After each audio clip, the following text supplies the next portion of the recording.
Hello everyone and welcome back to another tutorial video. On this video we're going to be going over our Share Locker tool and how to set up your Share Locker pop-up. So first we're going to go over here and select which pop-up do we want. I'm just going to select the basic one.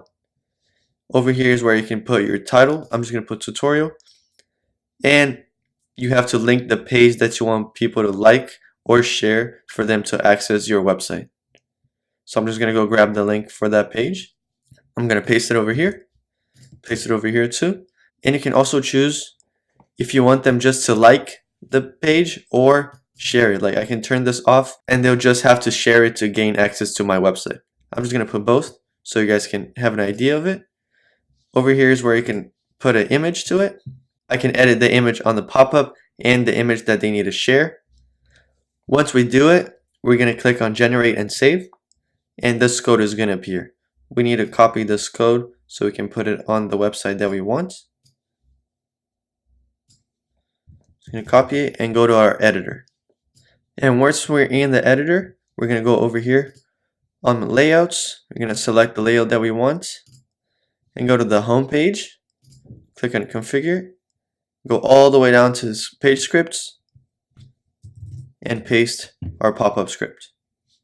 We're going to save it again over here, and once we do that, it should be live on our website. We're going to go ahead and test it out right now. I'm going to go to Pixel Perfect, click on my website, and here you go. You would need to like or share this picture over here to gain access to my website. I'm just going to select like, and I'm going to like the page. Once I like it, I'll also have to share it. Remember that we put both of them. We're going to go over here and we're going to post to Facebook. Once we post it, we should gain access to our website. And there we go. This is our website that we just tried to access. And this is how you guys create your Share Locker. You guys could do it the same way on these different two over here. It's the same thing as the other one. This is going to be it for the video. Thank you for watching and have a great day.